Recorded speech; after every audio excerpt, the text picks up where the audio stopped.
রাজনীতিতে পর্দার আড়ালের খেলা সবসময় রহস্যময়। আপনি যা দেখছেন তা কি আসলেই দেখছেন, নাকি আপনাকে ঠিক ততটুকুই দেখানো হচ্ছে যতটুকু তারা চায়?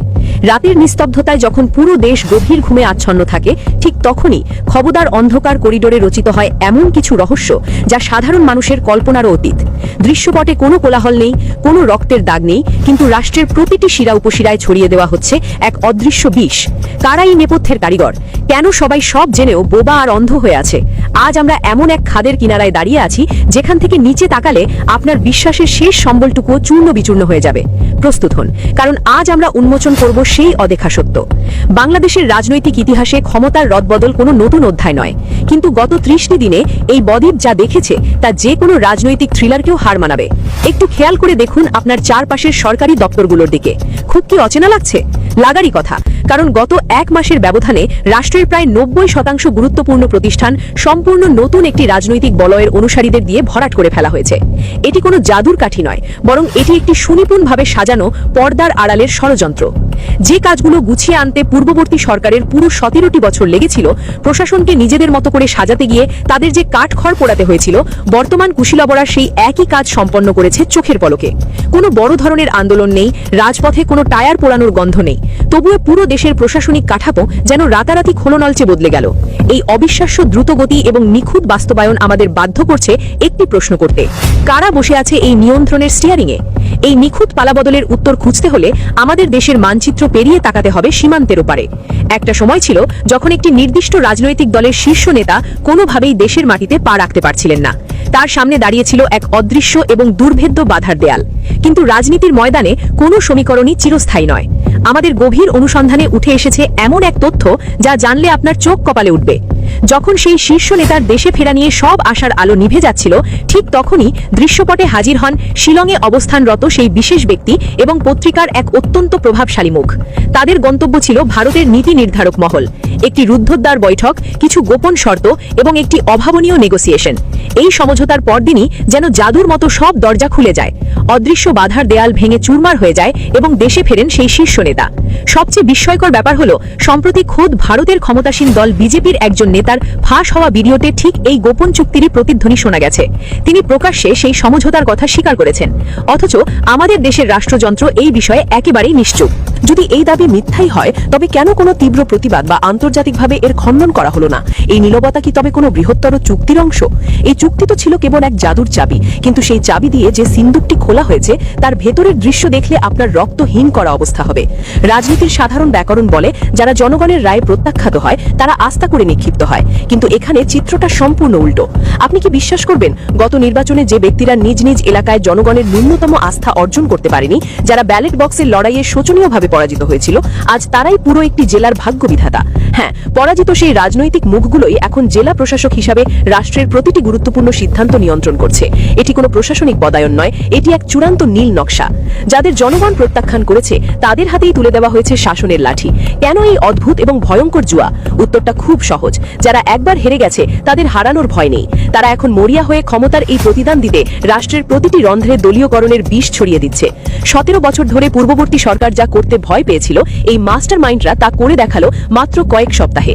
এটি কেবল শাসন নয়, এটি হলো এক সুপরিকল্পিত প্রশাসনিক কূপ। কিন্তু প্রশ্ন জাগে, দেশের মানুষ কেন এই নীরব দখলদারিত্ব টের পেল না? কেন রাজপথ উত্তাল হলো না? কারণ জাতিকে এক সুনিপুণ মায়াজালে আটকে ফেলা হয়েছিল। একদিকে ফ্যামিলি কার্ডের লোভনীয় টোপ দিয়ে হাজার হাজার মানুষকে লাইনে দাঁড় করিয়ে রাখা হলো, অন্যদিকে খাল খননের মতো পুরনো আমলের কিছু চটকদার কর্মসূচির মাধ্যমে তৈরি করা হলো মেকি এক উন্নয়ন আবহ। সাধারণ মানুষ যখন এই দৈনন্দিন ব্যস্ততা আর কার্ড পাওয়ার উত্তেজনায় বুধ ছিল, ঠিক সেই সুযোগে পর্দার আড়ালে রাষ্ট্রের কাঠামোটি বদলে ফেলা হলো। যখন আপনি খালের মাটিতে কোদাল মারছিলেন, তখন আপনার গণতান্ত্রিক অধিকারের কফিনে শেষ পেরেকটি ঠুকে দেওয়া হচ্ছিল অতি সন্তর্পণে। দর্শক, ক্ষমতার এই গোপন সুড়ঙ্গের ভেতর আরো কি কি লুকিয়ে আছে তা জানতে এবং রাষ্ট্রের প্রতিটি রহস্য উন্মোচন করতে এখনই সাবস্ক্রাইব করুন আমাদের চ্যানেল নিউজ বিডি লাইভ। রাষ্ট্রের যখন এই ক্রান্তিকাল, তখন সাধারণ মানুষের জীবনের মূল্য ঠিক কতটুকু? এর চরম নজির দেখা গেল এবারের ঈদ যাত্রায়। একদিকে দেশের যাত্রী কল্যাণ সমিতির তথ্য বলছে, অতিরিক্ত ভাড়া আদায়ের ক্ষেত্রে গত ২০ বছরের সব রেকর্ড এবার চুরমার হয়ে গেছে। অথচ সড়ক পরিবহন মন্ত্রী যখন যমুনা টিভির ক্যামেরার সামনে বসেন, তার প্রতিটি কথা শুনে আপনার মনে হবে যেন তিনি কোনো ভিন্ন গ্রহের বাসিন্দা। তিনি এক অদ্ভুত দম্ভের সাথে দাবি করছেন, ঈদ যাত্রা নাকি সুষ্ঠু হচ্ছে। এর চেয়ে বড় পরিহাস আর কি হতে পারে? আমরা এখন এই অনুসন্ধানের চূড়ান্ত এবং সবচাইতে বিস্ফোরক পর্বে প্রবেশ করছি, যেখানে মুখোশ খুলে যাবে সেই সব দায়বদ্ধতাহীন ক্ষমতাধরদের আর উঠে আসবে রাজনীতির এক সুদূর প্রসারী দাবার চাল। আমাদের মাননীয় সড়ক পরিবহন মন্ত্রী রবিউল সাহেব হয়তো ভুলেই গেছেন যে আমরা এখন 2001 সালে বাস করছি না। এটি সোশ্যাল মিডিয়ার যুগ। প্রতিটি মানুষের হাতে এখন একটি করে ক্যামেরা, প্রতিটি নাগরিক এখন এক একজন সাংবাদিক। তিনি যখন টিভির শীতাতাপ নিয়ন্ত্রিত স্টুডিওতে বসে বুক ফুলিয়ে বলছেন ঈদ যাত্রা সুষ্ঠু হচ্ছে, তখন রাস্তার প্রতিটি মোড় থেকে ভেসে আসছে সাধারণ মানুষের আর্তনাদ। যাত্রী কল্যাণ সমিতির তথ্যকে যদি তিনি ভুয়া বলে উড়িয়েও দেন, তবে নিজের ফেসবুক নিউজ ফিডটা কি একবারও স্ক্রল করে দেখেছেন? মানুষ 17 থেকে 18 ঘন্টা বাসের ভেতর আটকে আছে। প্রতিটি টিকিটের দাম রাখা হয়েছে দ্বিগুণ 3 গুণ। অথচ এই মন্ত্রী সাহেব একবারের জন্য নিজের ব্যর্থতা স্বীকার করছেন না, বরং তিনি জনগণের ভোগান্তিকে ভিত্তিহীন গুজব বলে দাবি করছেন। এর থেকে লজ্জার আর কি হতে পারে? যখন একজন মন্ত্রী তার নিজের ব্যর্থতাকে অন্যের উপর চাপিয়ে দেন, তখন বুঝতে হবে সেই সরকারের পতনের ঘণ্টা বাজতে শুরু করেছে। মাননীয় প্রধানমন্ত্রী, আমরা আপনাকে কিছু অপ্রিয় সত্য জানাতে চাই। আপনি হয়তো কৃচ্ছ সাধনের জন্য শনিবার অফিস করছেন, আপনার অফিসের লাইট আর এসি কমিয়ে দিচ্ছেন, কিন্তু বিশ্বাস করুন, এতে দেশের সাধারণ মানুষের ভাগ্যে কোনো পরিবর্তন আসছে না। মানুষ আপনার অফিসের এসি বন্ধ হওয়া দেখতে চায় না, তারা দেখতে চায় আপনার মন্ত্রণালয়গুলো মাঠ পর্যায়ে সাধারণ মানুষের জন্য কি করছে। আপনার একজন মন্ত্রী যখন সামান্য ব্যর্থতা স্বীকার না করে উল্টো জনগণকে দোষারোপ করেন, তখন সেই ব্যর্থতার দায়ভার কিন্তু শেষ পর্যন্ত আপনার উপরই বর্তাবে। মনে রাখবেন, আপনারা জনগণের নির্বাচিত সরকার। আপনাদের অবস্থা কেন আজ একটি অন্তর্বর্তীকালীন সরকারের মতো নড়বড়ে হবে? গত বছরের সাথে এবারের ঈদ যাত্রার একটু তুলনা করে দেখুন, তাহলেই বুঝতে পারবেন আপনারা ঠিক কতটা ভয়াবহভাবে ব্যর্থ হয়েছেন। এই রবিউলের মতো দাম্ভিক মন্ত্রীরাই হয়তো আপনাদের পতনের জন্য যথেষ্ট হবে। সবশেষে একটি বড় প্রশ্ন থেকে যায়, যখন নির্বাচনের নামে ডিজিটাল ইঞ্জিনিয়ারিং হলো, যখন প্রতিটি জেলা দখল হয়ে গেল, তখন জামায়াতে ইসলামী কেন রাজপথে নামলো না? কেন তারা এই সব অন্যায় মুখ বুজে সহ্য করলো? গুঞ্জন অনেক আছে, কিন্তু আমাদের অনুসন্ধানে উঠে এসেছে এক সুদূর প্রসারী ভাবনার কথা। জামায়াত জানতো, তারা যদি সেই মুহূর্তে কঠোর আন্দোলনে যেত, তবে দেশে এক চরম অরাজকতা সৃষ্টি হতো। আর সেই অস্থিরতার সুযোগ নিত বর্তমানে নিষিদ্ধ থাকা আওয়ামী লীগ। দেশকে ধ্বংসের হাত থেকে বাঁচাতে জামায়াত যে কৌশলগত নীরবতা পালন করেছে, তা কি প্রজ্ঞা নাকি অন্য কোনো চুক্তির অংশ? এই রহস্যের জট হয়তো সময়ই খুলবে। দেশের মানুষকে এত বোকা ভাবার কোনো কারণ নেই।